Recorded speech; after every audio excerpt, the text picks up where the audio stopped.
Hey, what's up, Nobulls and and Revis. We're chilling out at SnapCon. I just finished the top 16 tournament match. Unfortunately, it was a loss. So Nobles is here to help cheer me up.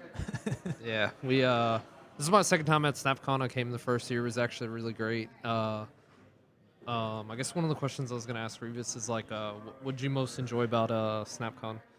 I like meeting everybody. It's very interesting to go from like people that you usually see in chats or like on their streams to seeing them in person. It's always I think the most interesting part to me is seeing how tall everyone is because like on stream you just see their heads and then like you go in person and everyone's taller than you or shorter than you. Uh, and that's cool. And putting the names to the faces, I like doing a lot. So now I know in chat when I see people, I'm like, oh, that's what they look like. So I guess this being your first SnapCon, what actually surprised you the most at this event besides Cersei Modoc? Surprised me the most about the event. I mean, it's interesting how like social everyone is. Like I was kind of expecting more people to be reserved. Like there's a few people, like including myself, that are kind of reserved, but like everyone's like talking with each other about the game and about life, and yeah, it's lots of fun. Yeah. What did you find anything surprising that's different from maybe the first SnapCon? Actually, yeah. So we had a lot of female competitors that came out, and actually, surprisingly enough, they were all killers. Not gonna lie, day one was pretty rough.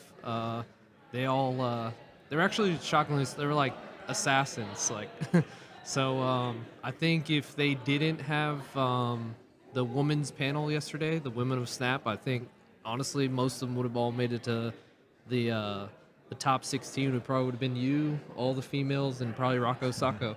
So I was actually really surprised to see a lot of good competitors came out, but a lot of them were the females. I think that dominated the pods yesterday. Yeah, no, the pods have been pretty impressive. Like, and yeah, definitely keep an eye out because that'll be on stream later. The top eight and top four. I was really impressed by it, the level of play from everyone that I played in my pod yesterday. And even just watching some of the other pods. People are really good at Snap, and yeah, I mean it's different than like in Conquest, right? Just random, or even on ladder, just randomly queuing into people. Here, everyone's like really into it, right? So people are talking about decks and stuff. It's interesting to hear all the different opinions. Yeah, I don't know if you experienced something similar. Yeah, definitely. There was actually some pretty cool, interesting decks. I actually wish Move would have made a comeback for the tourney. I know it's done pretty well, placed top eight, had top four finishes in some of the tournaments, but I'd actually like to see Move win one. I played in the finals against a Move deck. He actually took that round, and I wish he would have played it today in turn one. He opted for a low key, which obviously is a good matchup. It was a low key mirror. Rocco ended up taking it, so I mean, he is the defending champ for a reason, so we'll see. But I was actually curious, who do you have? Who'd you make for your brackets, making it out, going Well, to the finals? so I always bet on myself. So I bet on myself to win, which is no longer true. Which is why I'm putting all my money on Big Baby now, since he was the one that beat me. Um, but on the other side of the bracket, I actually had Call Me Sal coming out of that bracket because we were talking about some decks and stuff, and I thought he had some good selection. I believe he's bringing an Arsham list that I actually gave him some tips on, and the Ajax like bounce list, which I think is also very strong.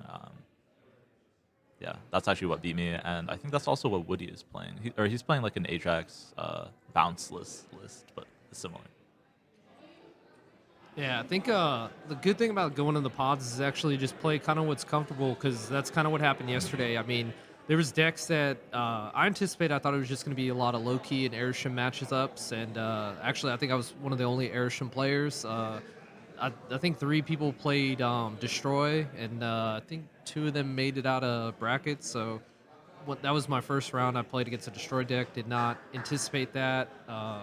And I started with the Bounce Jacks decks, but I didn't have any tech cards for it. So that was definitely something. But everybody kind of played a little bit of everything, and I mean the pods weren't free, so it was definitely some stiff competition.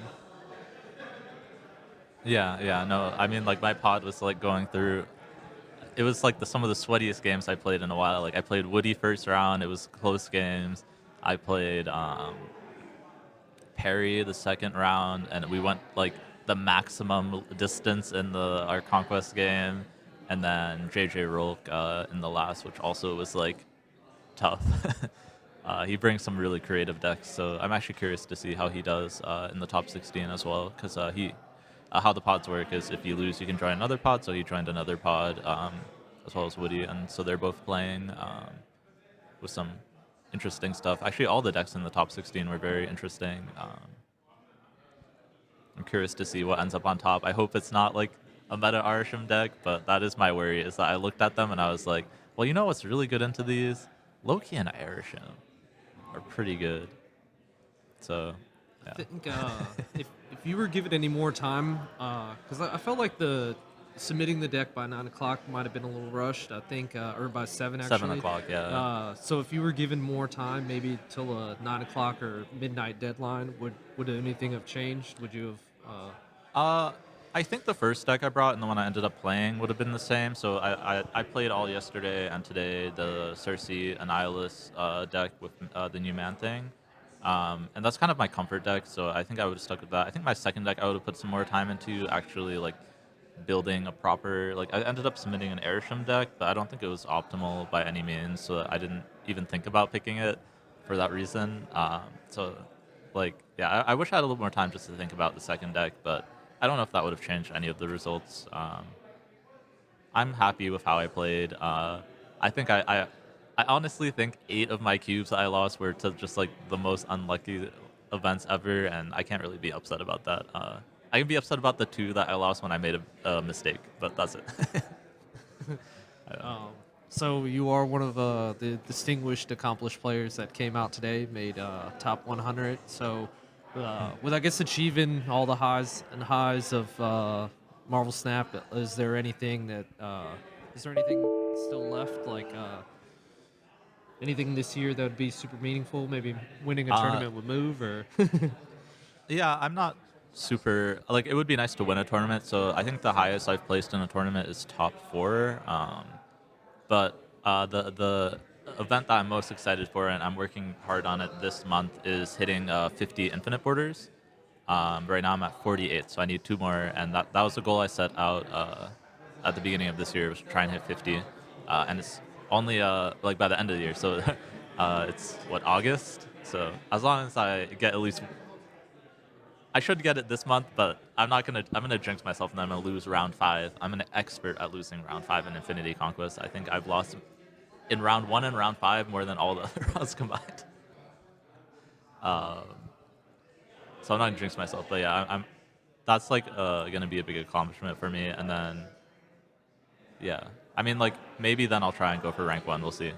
Because then I don't know what I'm doing in Conquest anymore. Like I don't need it more than 50 borders. I mean I don't need 50 either, but uh, I just want the nice round number, you know. So, actually, one of the things I wished was more prevalent is these in-house tournaments. Like that's Mm. actually why I come to SnapCon every year because it is kind of fun to come to like a um, like a real grassroots tournament. I know Super Tech holds one. He's actually got one in New York this October 17th. Are you interested in going like to more in-person events, or do you like the online like chill at home tournaments? Uh, I'm not a huge fan of tournaments in general just because of the length of them. So that's why I don't really like the online ones. In-person ones have not been as bad because like there's stuff to do like in between like the tournament, right? Like it's a whole convention and stuff. The only thing is like yeah, I personally wouldn't go travel out of my way. It would be great if there was some in the Bay Area. So if there's anyone that wants to host them in the Bay Area, I would definitely go to those. But yeah, it's a tough sell for me to as someone who streams the game already for like 5 to 8 hours to do another like 8 hour tournament um, on top of that, and then like I also like to play for fun outside of streaming and doing that.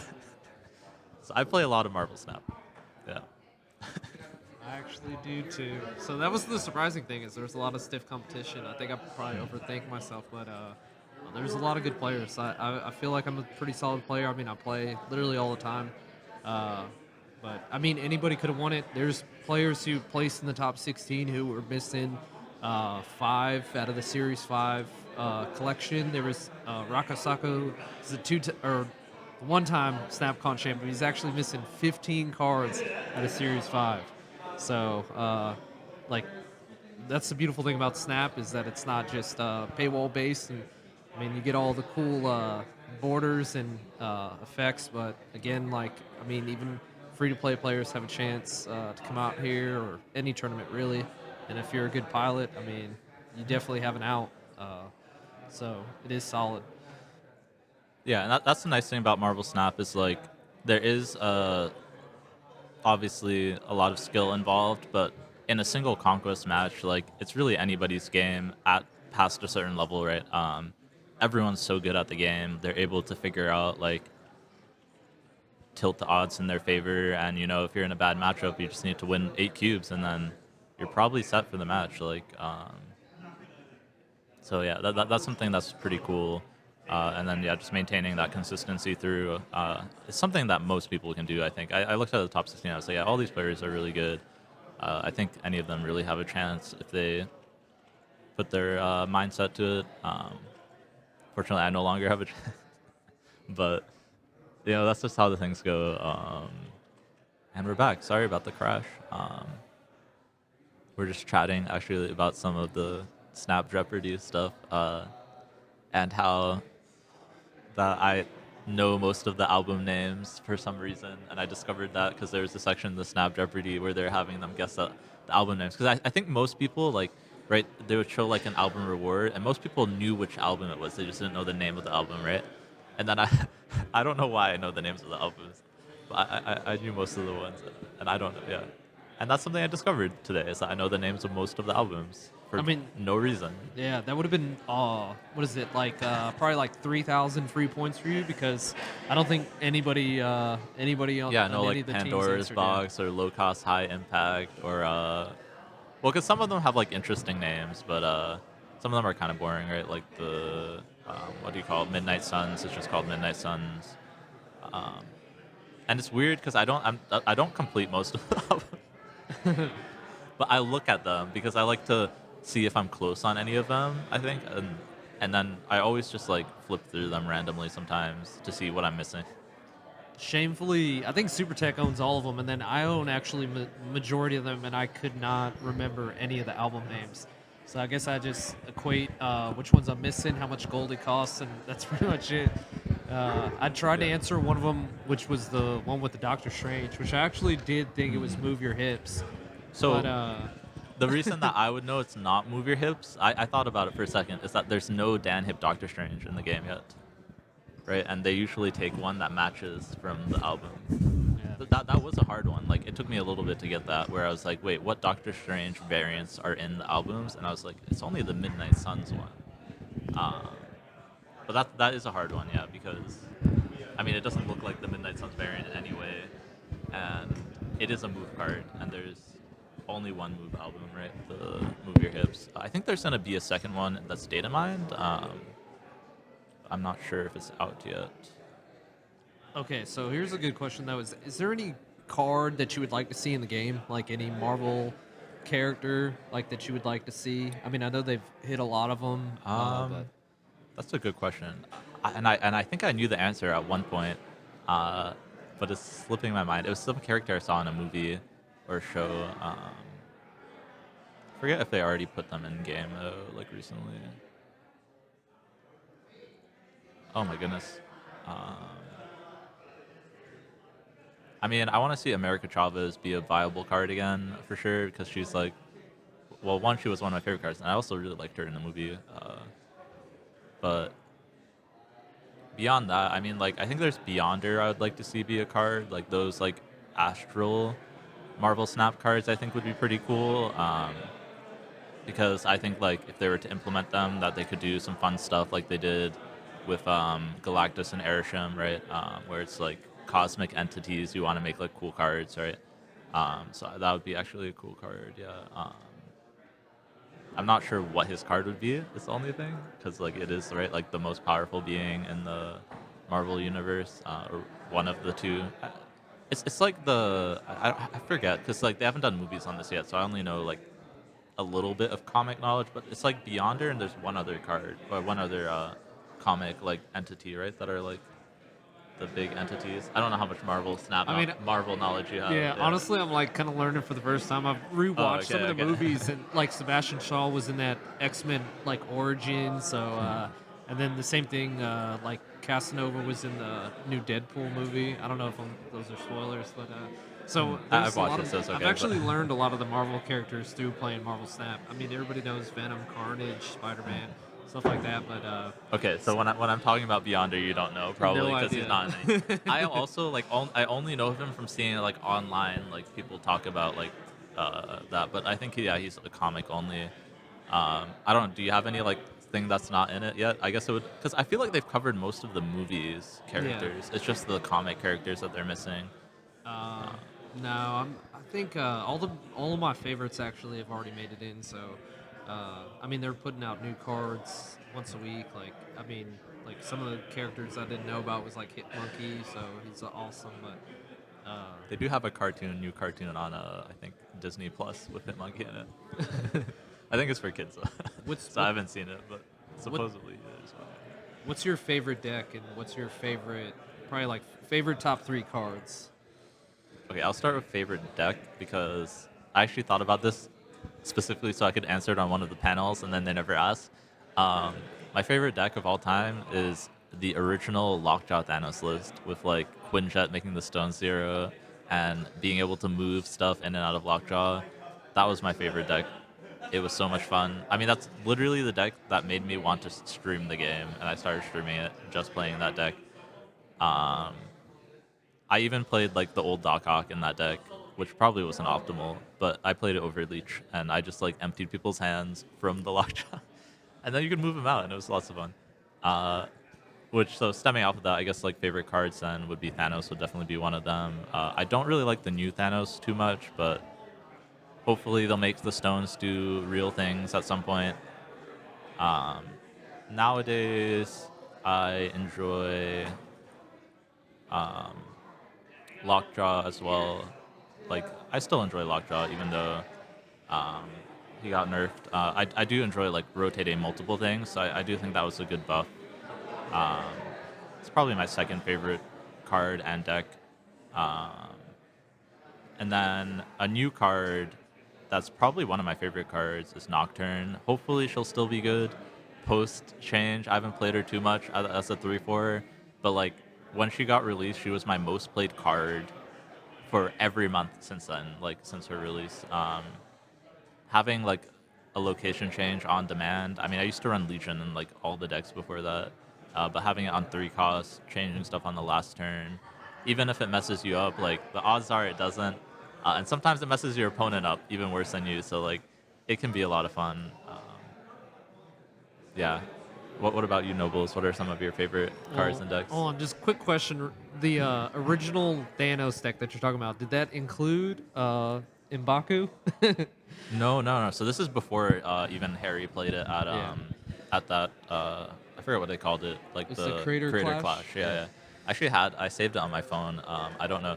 It had like a Sunspot, Wave, and like She-Hulk combo, right? I think I even like made it a newer one just so I could talk about it. I forget. No, I did not save it as a newer one, but yeah, I remember the deck pretty off the top, right? So it's like Sunspot, She-Hulk, Quinjet, Wave, right? And then like Doc Ock.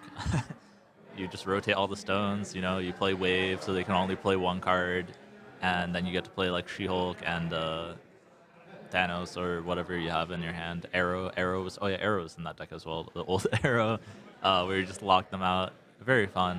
Probably for me, more for me than my opponents, but those are the good days. I mean, I agree though. I think probably old school Thanos was probably definitely hands down probably the most fun deck of all time. But if I had to say a favorite deck would probably be like Little Movers, like Mm. Schmoovin. I think that was a real fun play style. It's probably my actual favorite. Just had so much viability in Surfer. So my three favorite cards would probably be I like Dagger a lot. Like I think she's uh, pretty sick. Actually, Legion would be in there too. I like being able to turn games on their head and always having that threat. Kind of not knowing, you know, like Legion's a really good eight cuber. I think along with Magneto too, he's like super solid eight cuber. But my top three would probably be I think Dagger, Legion, and then would be Surfer. I just miss the OG Surfer. I'm kind of glad he's got glimpses of light back again, where every now and again uh, he'll kind of see a little bit of a shine. But I think OG Surfer was, I mean, it was too much and it was so much fun. Yeah. Like back in the Zabu days. Yeah, no, that was one of my most played back then because I didn't own Darkhawk, so I played a Surfer and I played a Surfer Zabu deck actually, where you'd like Wong and Surfer and stuff with Sarah like all on the same turn because like the Wong would be 2 mana and it was so much Okay. Yeah, so I think we're gonna call it then. I think they're actually gonna run top 8 probably on this channel in a few minutes. So you can look forward to that. I don't know who's playing, but whoever's coming up will know. So look at Husky Puppies and okay, it's gonna be Husky Puppies and Hannah's Cat Cafe. So stay tuned in. They'll be playing in a few minutes. Yeah, it's actually gonna be some really, really good games. I'm actually super excited. I got my dog and the horse is gonna be Rocco Sacco, the defending champion. It's kind of hard to bet against him. I mean, he's a proven player, and like that's kind of my pick. So, Yeah, my money is all on Big Baby since he beat me and he's now required to win the tournament. So otherwise, I'm gonna be very upset. Uh, but we'll see. I think everyone has a shot. Yeah, keep an eye on the games. yep. Catch you all. Peace.